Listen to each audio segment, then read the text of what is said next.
up, you guys? Welcome back to my channel. If you guys are new here, hi, my name is Alyssa, and on this channel we just talk college baseball all day, every day. But it is December, which means that the college baseball season is just several weeks away. It is time for me to make my predictions for now all 29 regular season and conference tournament champions since the dissolution of the Pac-12. I put a lot of research, a lot of effort into kind of making my predictions, and honestly, I think that all of my predictions are going to be correct for 2025. I only got through one part last season, but if you watched in 2023, if you want to go back and watch 2023, I did predictions for all 29, or really at the time, all 30 conferences.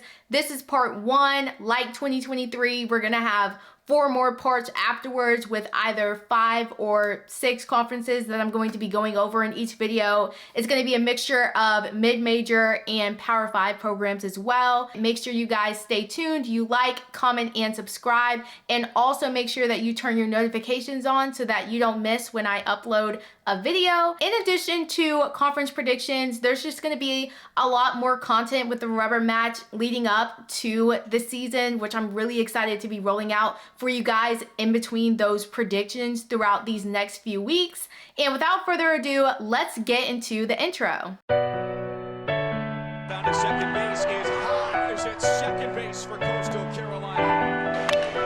Hit and throw, and we are tied. This is Phase Ed Music.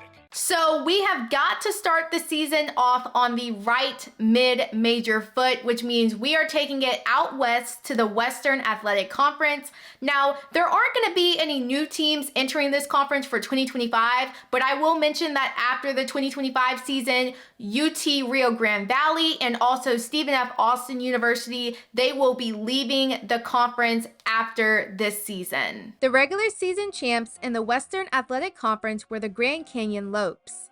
They had an overall record of 36-25 and a conference record of 23-7. Despite going 2-Q in the conference tournament, the Lopes earned a bid to the NCAA tournament. Per NCAA rules, because conference tournament champion Charleston State was making their transition from Division II to Division I, they were ineligible to compete. The Lopes competed in the Tucson Regional and lost in the regional final. Some heavy hitters from both the offense and pitching staff in 2024 won't be returning for 2025. In the lineup, that includes Tyler Wilson, Dustin Crenshaw, and Bo Ankeny. Ankeny transferred after the 2024 season to Loyola Marymount University. He had 18 extra base hits and drove in 27 runs, compiling a .937 OPS. A video was drafted in the 12th round of the MLB draft, and Watkins has since transferred to Oklahoma State, taking his .383 ERA with him. Grand Canyon, however, is looking to bolster their lineup with transfer Carson Olin from Washington. Olin hit .281 in 45 games with 5 doubles and 10 runs driven in. Grand Canyon's lineup will be nothing short of strong going into 2025. Eli Patton, Emilio Barreras, Zach York, Marcus Galvin, Cannon Peary, Troy Sanders, and Eddie Pelk will be back. Patton, Barreras, York, and Pelk each played in at least 57 games in 2024. The 4 combined for 262 hits, including 24 home runs and 175 runs driven in.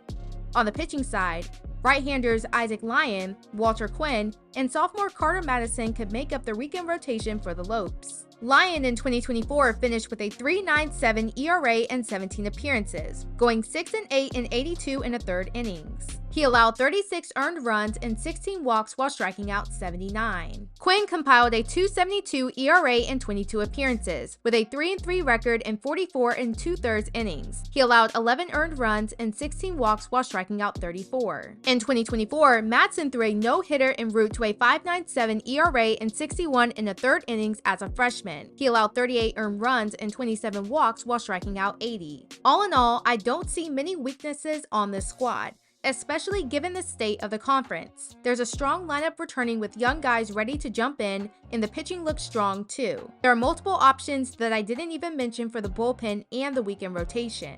The conference tournament champs were Charleston State. The Riders had an overall record of 32-29 and a conference record of 17-13. Despite winning the conference tournament championship, the NCAA ruled Tarleton State ineligible due to their transition from Division II to Division I.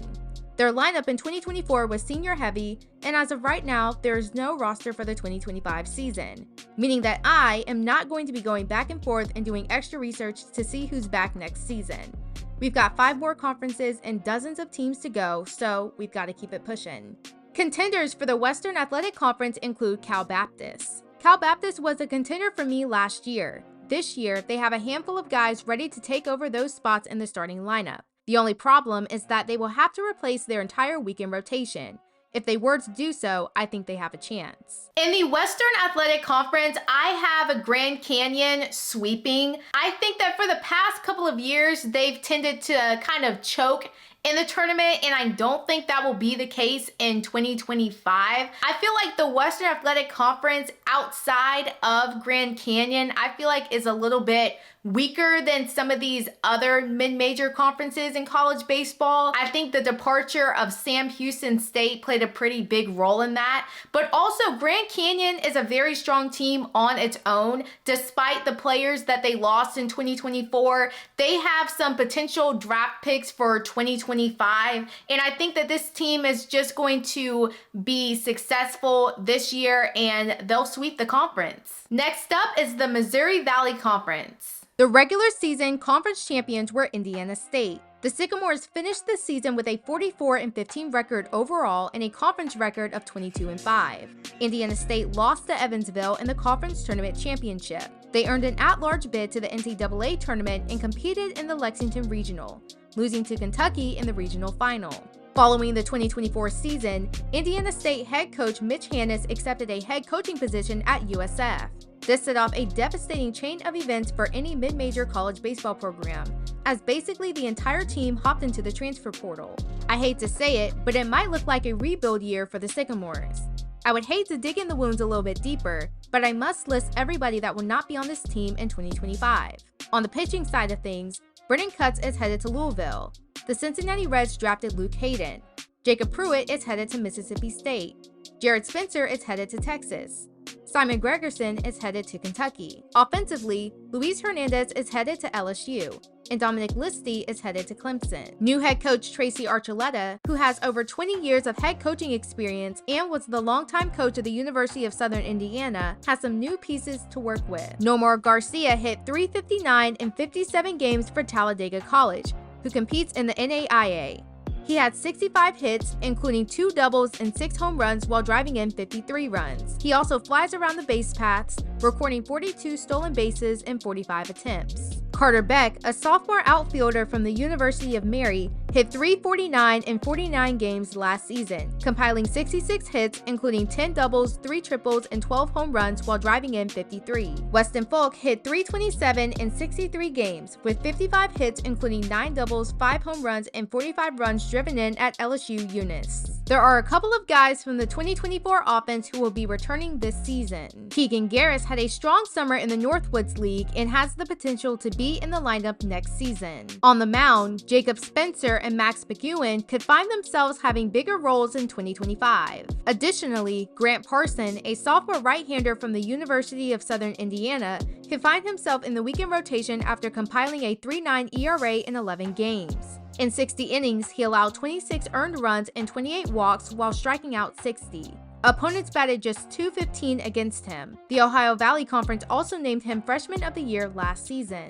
Ryan Karst, a junior right-hander from Madison College, compiled a 5.28 ERA in 8 appearances. In 15 1/3 innings, he allowed 9 earned runs and 15 walks while striking out 13. All in all, I'm not too confident in this team going into 2025. There are way too many roles to fill. Despite the head coaching experience of Archuleta, I find it hard to believe that they will have the tools necessary in order to be competitive in this conference next year. The conference tournament champs were Evansville. They had an overall record of 39-26 and a conference record of 17-10. After winning the conference tournament, Evansville earned an automatic bid to the NCAA tournament and competed in the Greenville Regional. After defeating East Carolina in the regional final, the Aces traveled to Knoxville to face off against the Volunteers. They fell in Game 3 of the Super Regional. Cal McGinnis batted .348 in 52 games last season, compiling 69 hits, including 14 doubles, 2 triples, and 6 home runs, while driving in 39. Harrison Tauber batted .292 in 64 games, compiling 70 hits, including 21 doubles, a triple, and 9 home runs while driving in 49. Lastly, Drew McConnell batted .280 in 65 games, getting 73 hits, including 20 doubles and 12 home runs while driving in 58. On the mound, Kenton Devington, a junior left-handed pitcher, finished with a .422 ERA in 16 starts. In 111 innings, he allowed 52 earned runs and 23 walks while striking out 83. Max Hansman, a junior right-handed pitcher, compiled a .605 ERA in 26 appearances. In 38 2/3 innings, he allowed 26 earned runs and 32 walks while striking out 41. Opponents batted just .224 against him. Hansman is a potential rotation piece for 2025. With Evansville, there's a lot to be excited for on both sides of the plate. Evansville has an upward trajectory in my opinion as opposed to Indiana State. Contenders for the Missouri Valley Conference include Illinois State and Missouri State. Illinois State has pieces returning in the lineup and on the mound, but questions do remain for both. Missouri State has a strong returning offense, but serious improvement must be made on the mound for them to have a chance this year. I think in this conference, it's pretty simple. I think that Evansville has a great opportunity to kind of come in and sweep the Missouri Valley Conference this year. It's clear that Indiana State is not going to be the same team that they were in 2023 or 2024.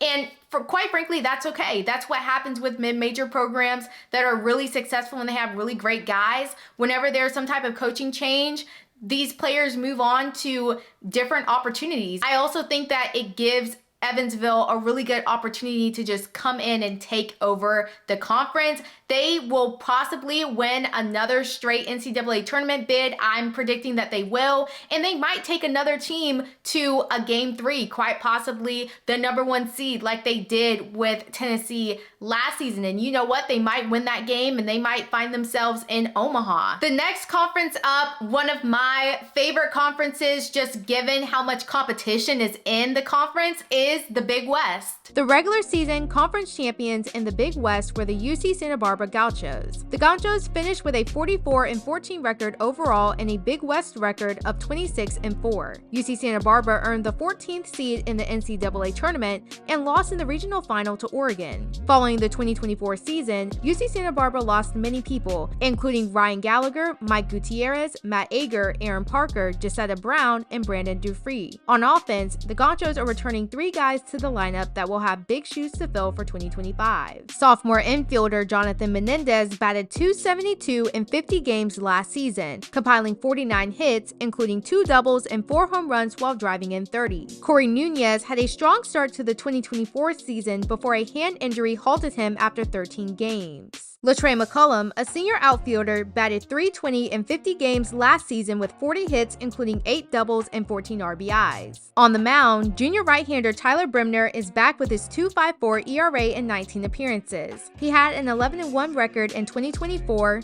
in 88 2/3 innings. He allowed 25 earned runs and 21 walks while striking out 104. Jackson Flora, a sophomore right-handed pitcher, had a .383 ERA in 23 appearances. In 47 innings, he allowed 20 earned runs and 25 walks while striking out 40. Nate Vargas, a junior catcher, could bolster the options for the Gauchos in 2025. He batted .337 in 46 games for Folsom Lake College. He had 58 hits, including 15 doubles, 4 triples, and 3 home runs while driving in 51. Donovan Jackson, a junior left-handed pitcher, had a .392 ERA at Chaffey College. He had a 6-3 record in 62 innings while allowing 27 earned runs and 23 walks while striking out 71. Coming off an amazing season, UC Santa Barbara is going to have to rebuild and reload for 2025. The mound, however, provides a great starting foundation. Contenders for the Big West Conference include UC Irvine and Hawaii. I picked UC Irvine to win this conference last year, and while they disappointed me, I would be open to picking them again. Unlike UC Santa Barbara, the Anteaters have members of the 2024 lineup returning in Anthony Martinez, Will Bermudez, and Chase Call. They also have a mix of young guys and transfers to fill positions in the lineup and defensive field.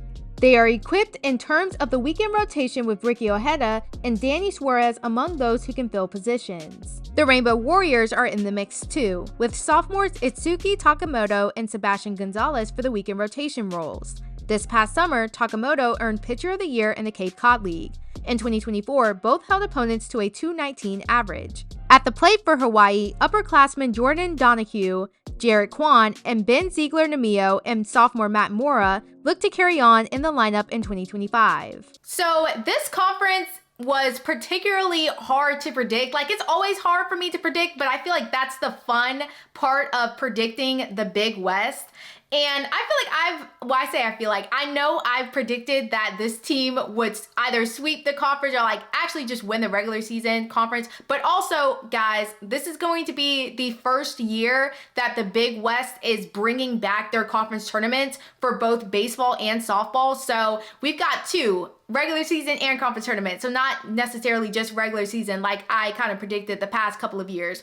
But for the regular season championship, I have UC Irvine taking home the title. Now, I've mentioned this team winning the regular season a couple of times, and I've eaten my words a couple of times too, but it's normally because the team starts out good and then they like run out of steam by April, and then it's like, y'all, what are we doing? Anteaters, what are we doing? But I'm predicting them for the third time this season. I don't care. I think Irvine's taking home the regular season title, but with everybody that Hawaii has for 2025, I cannot just go through this video and not pick them to win something. I wouldn't be surprised if they win the regular season championship, but I have the Rainbow Warriors earning an automatic bid to the NCAA tournament by winning the first of the reinstated Big West Conference tournament. I think that they have the guys to do it on both sides, the pitching and the offense and defense. So I think that it's going to be a split conference. I think both of those teams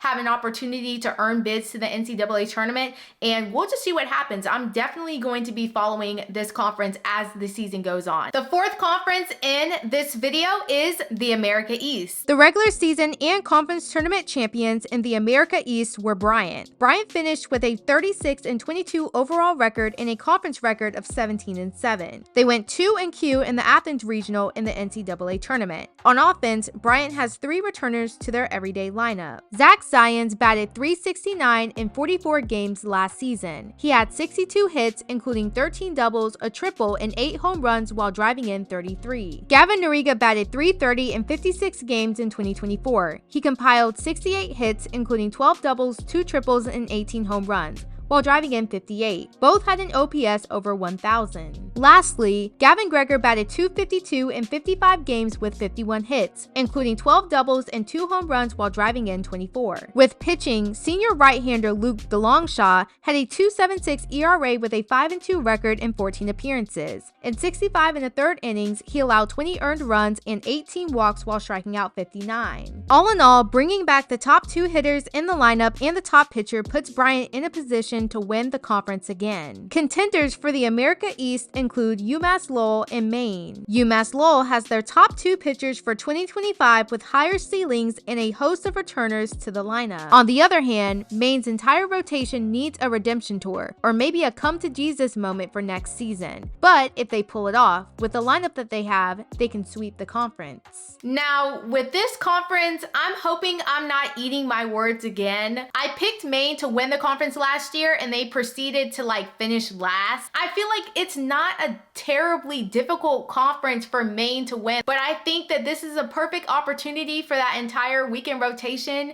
to do some type of redemption tour, a come to Jesus moment, as I mentioned earlier, and just do better so that the team can literally just win the conference. Like, I just have no idea how Maine doesn't win the conference every single year. All right, you guys, the 5th conference out of the 6 conferences that I'm going to be talking about in this video is the American Athletic Conference. The regular season champs in the American Athletic Conference were East Carolina. They had an overall record of 43-15 and a conference record of 19-8. They lost in the conference tournament championship game to Tulane. The Pirates earned their 16th seed in the NCAA tournament and hosted for the 4th time in 5 years. They lost in the regional championship to Evansville. Like Indiana State, East Carolina had a handful of talented players either drafted or transferred to other universities. Those include Trey Yesavage, Jacob Jenkins-Cohort, Wyatt Lunsford Shankman, Zach Root, and Bristol Carter. Yesavage was actually a first-round draft pick. East Carolina is hoping to supplement their pitching staff for 2025 with a couple of transfers. Junior left-hander Ryan Towers had a .491 ERA in 13 starts for Loyola Marymount. He had a 1-3 record in 52 1/3 innings. He allowed 28 earned runs and 29 walks while striking out 50. Transfer Nick Morin from Liberty had a .468 ERA and a 4-3 record. In 14 starts and 67 1/3 innings, he allowed 35 earned runs and 24 walks while striking out 59.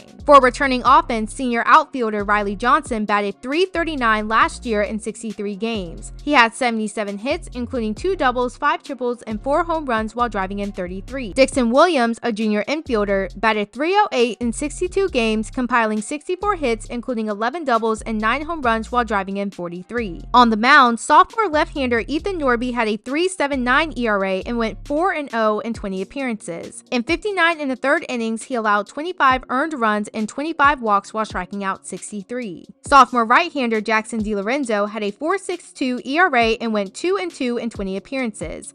In 25 1/3 innings, he allowed 13 earned runs and 10 walks while striking out 26. All in all, East Carolina has a track record of success, of course, but they lost some heavy hitters to the portal and the draft, so it'll be interesting to see how they bounce back in 2025. The conference tournament champions were Tulane. The Green Wave took home the title for the second year in a row. They had an overall record of 32-26 and a conference record of 15-12. They earned an automatic bid to the NCAA tournament where they went 2-Q in the Corvallis Regional. Tulane, like ECU, lost many players including Colin Tuff, Marcus Klein, T.O. Banks, Chandler Welch, and Billy Price. However, the Green Wave has recruited a couple of guys to hopefully booster both the lineup and pitching staff for 2025. Kaikia Harrison, a junior infielder from USC, batted .323 in 29 games, compiling 20 hits, 5 doubles, and a home run while driving in 6. Dominic Pietto, a junior right-hander from Long Island University, compiled a .681 ERA for a 5-3 record in 14 starts. In 74 innings, he allowed 56 earned runs and 29 walks while striking out 79. In the lineup, Connor Rasmussen batted .310 in 2024 in 62 games. He had 70 hits, including 15 doubles, 2 triples, and 7 home runs while driving in 51. Gavin Schultz batted .303 in 62 games. He had 71 hits, including 13 doubles, 2 triples, and 11 home runs while driving in 51. Jackson Lynn batted .299 in 57 games with 56 hits, including 13 doubles, 3 triples, and 16 home runs while driving in 45. On the mound, Luke Flata had a .477 ERA in 2024. He had a 5-3 record in 15 starts. In 83 innings, he allowed 46 earned runs and 24 walks while striking out 88. Jacob Moore had a .3 ERA and a 5-3 record in 26 appearances. In 42 innings, he allowed 14 earned runs and 10 walks while striking out 45. Opponents batted just .222 against him. Lastly, Michael Lombardi had a .389 ERA with a 4-3 record in 17 appearances. In 42 2/3 innings, he allowed 18 earned runs and 36 walks while striking out 53. Opponents batted just .183 against him. With Tulane, it's the same as East Carolina. Given their track record over the past couple of years, there's still hope for a championship despite the losses on their roster. Contenders for the American include UT San Antonio and Wichita State. UT San Antonio has the American Athletic Conference preseason player of the year in senior outfielder Mason Little, along with some returners to the lineup. They don't have their weekend starters, but do have experienced arms with quality innings who can step in and fill those roles. Wichita State has some strong returners to their lineup and are in the same boat as UT San Antonio. So I've gone this way for the past couple of years, but I am going to pick East Carolina to sweep once again. I just feel like with Grand Canyon, ECU has a tendency to choke in this tournament for the past couple of years. I don't know what the problem is, but it's clear that East Carolina is one of the best mid-major programs in college baseball. If they weren't, they wouldn't be earning these regional hosting sites that they quite frankly deserve every single time they're given the opportunity to host. I think that this is going to be an easy conference for East Carolina to win again. That doesn't mean that I think that Tulane will not make the tournament. I feel like with the track record that they've had over the past couple of years of winning the conference tournament, I think that they have a really great opportunity, if they have a very strong season, to find their way into the NCAA tournament. And you know what? They might win their third straight. I'm not sure. But what I do know is that I have ECU just sweeping the conference like they've done before. So we have got to save the best for last. So the final conference that we will be discussing in this video is the Big Ten. The regular season conference champions in the Big Ten were Illinois. They finished with a record of 35-21 and a conference record of 18-6. They lost in the Big Ten tournament to Michigan, but received an at-large bid to the NCAA tournament and found themselves in the Lexington Regional. They lost to Indiana State. Drake Westcott, Jacob Schroeder, and Vitas Valencias will be returning to the lineup in 2025. Westcott batted .290 in 55 games last season, compiling 61 hits, including 11 doubles and 16 home runs while driving in 52. Schroeder batted .306 in 47 games with 49 hits, including 7 doubles and 14 home runs, while driving in 41. Vitas Valencias batted .267 in 54 games, with 52 hits, including 10 doubles, a triple, and 12 home runs while driving in 50. All three had an OPS over 900. Notable additions to the lineup for 2025 can include Nick Groves. The sophomore from Niagara hit .326 as a freshman in 46 games. He had 61 hits, including 14 doubles, a triple, and 3 home runs while driving in 38. On the mound, junior right-hander Ben Plumlee had a .433 ERA in 23 appearances. In 35 and a third innings, he allowed 17 earned runs and 14 walks while striking out 33. Senior left-hander Evan Clark had a .123 ERA in 9 appearances. In 7 and a third innings, he allowed just 1 earned run and 7 walks while striking out 11.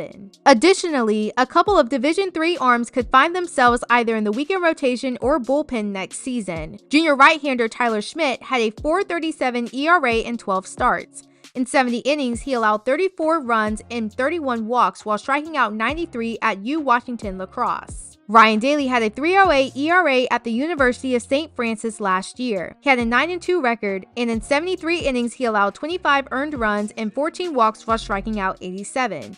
Opponents batted just .206 against him. This Illinois team has promise for 2025, but with the new additions to the conference, I doubt it'll be enough for a second straight bid. The conference tournament champions were Nebraska. They finished with a 40-22 record overall and a 16-8 record in the Big Ten. They earned an automatic bid to the NCAA tournament and lost in the Stillwater Regional to Florida. In terms of returning offense, basically everyone is back. Rhett Stokes batted .360 in 2024 and in 53 games. He had 54 hits, including 16 doubles and a home run while driving in 18. Case Sanderson batted .338 in 54 games, with 51 hits, including 6 doubles, a triple, and 3 home runs while driving in 26. Gabe Swanson batted .327 last year in 34 games. He had 32 hits, including 8 doubles and 8 home runs while driving in 22. Notable additions to the lineup include Cale Frost, a senior outfielder from South Dakota State. In 2024, he batted .387 in 27 games with 43 hits, including 12 doubles and 10 home runs, while driving in 34. Returning to the mound are Mason McConaughey and Will Walsh. McConaughey had a .345 ERA in 11 starts and 73 innings last year. He had a 9-3 record, allowing 28 earned runs and 24 walks while striking out 91. Walsh had a .506 ERA, going 5-4 in 10 starts. In 58 and 2/3 innings, he allowed 33 earned runs and 10 walks while striking out 43. Contenders for the Big Ten include Oregon. Oregon competed in its second straight Super Regional last season. They were one of the stronger teams in the Pac-12 over the past 2 years, and this move to the Big Ten helps them tremendously. They do have a chance to win this conference. So for my final predictions, I have Nebraska sweeping the conference. I have to admit, a year ago, I did not think that I would ever say those words, like Nebraska actually sweeping the Big Ten, especially with the addition of USC and UCLA and Oregon coming into the conference. If I'm keeping it above with you, I'm kind of surprised that they didn't win the regular season last year, because it's clear that they had the guys on the mound and in the lineup to win a conference tournament and earned the automatic bid to the NCAA tournament. With all of the guys coming back for 2025, I find it so difficult for me to not choose this team. I feel like for the past couple of years, we've been waiting for the Cornhuskers to really just break out and come into their own. And I think it's really cool to see that in 2024, they've just kind of started becoming really one of the better teams out in the Midwest. I don't think 2024 was a fluke. I think they can do it again in 2025, possibly win a regional, possibly win a super regional and earn a bid to Omaha. So I feel like the sky's the limit for Nebraska, and I think that they sweep this conference. All right, you guys, so we have made it to the end of the video. We are 6 conferences down, and we still have 23 more conferences to go. And I just want to say how happy I am and how excited I am to be making these predictions again. Feel free to comment down below who you think is going to win each conference, even for the conferences that are not mentioned in this video. Comment down any winners of the regular season or conference tournament that you guys want in the comments down below. And make sure you guys subscribe if you guys like the content. We're going to have a lot of preseason content, a lot of essays in between the predictions videos that I have. Make sure you guys turn your notification bells on for part 2 and my other preseason content. And I will let you guys go because I feel like I've been talking forever, and I will see you guys in the next video.